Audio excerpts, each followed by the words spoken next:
Okay, great. So yes, I'm going to talk about a project looking at educational outcomes among children with neurodevelopmental multimorbidity.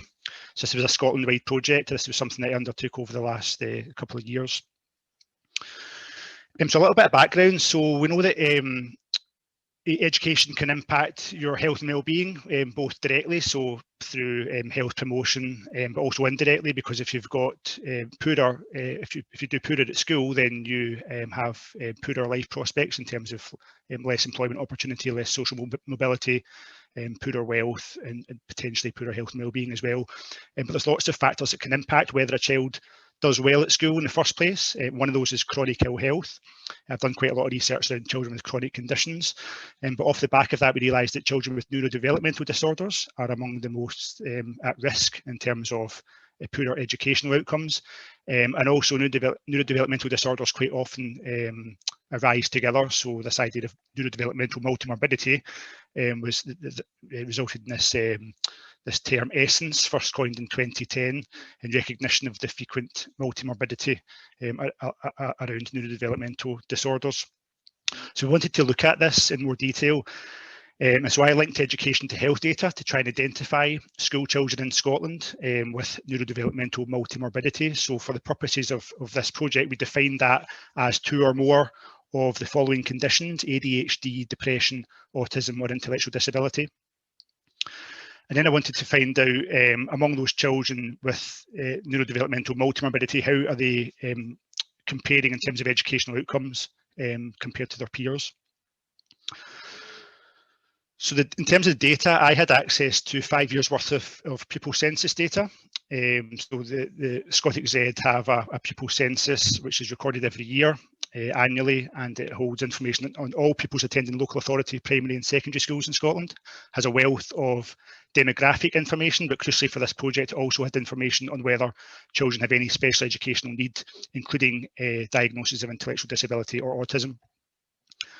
I linked that to a number of other school outcomes, so I had access to attendance data over the same period, so absences and exclusions. For children of exam sitting age, I had information on their exam results, which allowed us to look at broad attainment levels, and then also information on what was happening to those children in the 6 months after leaving school, so whether they gone on to employment or further education, or were they unemployed. We linked this using a probability matching to the CHI index to then allow us to match on to national prescribing data, so PIS data, so it's got information on all drugs prescribed and dispensed in the community in Scotland, and I was able to find out whether children were being medicated for ADHD and depression, which were the 2 other conditions of interest. So children, for example, receiving Ritalin, or children receiving SSRIs, or for example venlafaxine or mirtazapine. These are the drugs of interest. That would allow us to identify those children. We also linked to maternity records, just allowing us to link back to children's mothers' records to basically control for a few other variables that we know are important in predicting educational outcomes. So this was the linkage results. We managed to obtain a 98.4% link to the CHI database, but then because we also wanted information on mothers' maternity records, that took down the linkage rate to around 86%, and that's because around 12% of children are born out with Scotland, so these wouldn't have linked. But we still had around 2.7 million school records pertaining to around 766,000 singleton children born in Scotland who had linked to health data. So that's the number of children passing through the education system over that 5-year period. Slightly less attendance records due to data issues, and again, a subset of those children would be leaving school and would be sitting exams over that period, so slightly smaller numbers.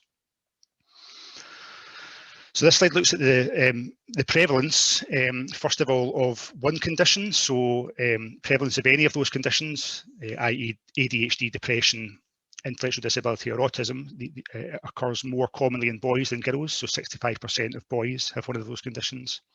Those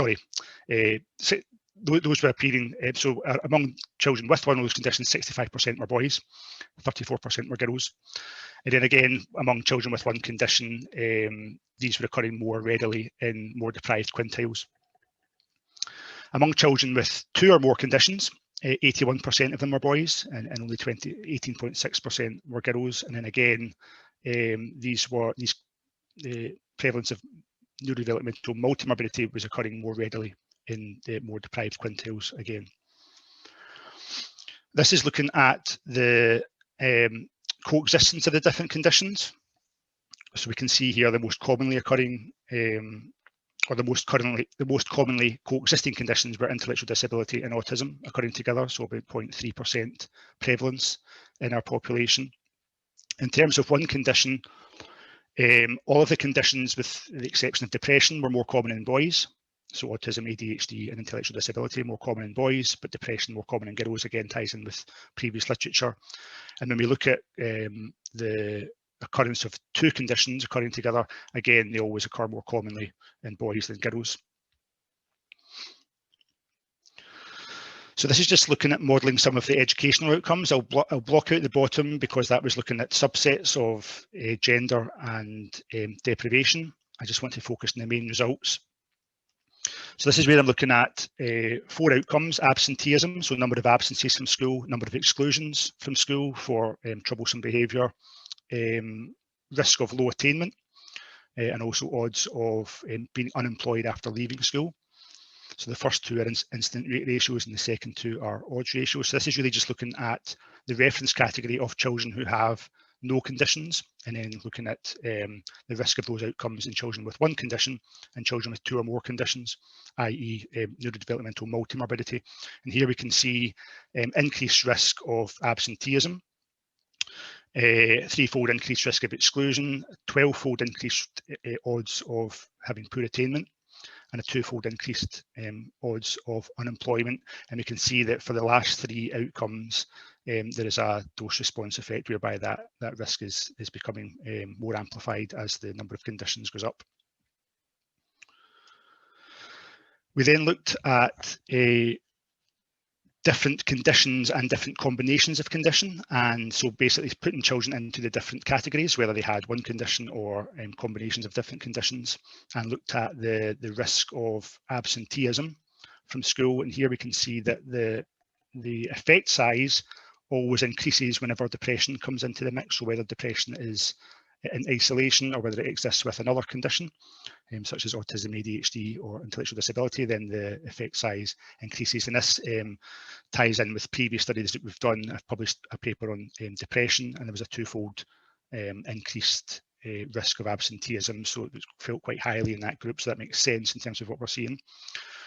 We've done a similar thing with a similar analysis, but this time looking at exclusions. And this time what we're seeing is that anytime ADHD comes into the mix, whether it's in isolation or whether it's coexisting with another condition, then again the incidence rate ratio increases quite markedly. So as with depression being an underlying driver of absenteeism, it seems that ADHD is a significant driver of school exclusion, again, whether that's on its own or coexisting with other conditions. We've done similar analysis looking at attainment and unemployment, but for those results, they were less influenced by particular conditions, but rather just the number of coexisting conditions that were present.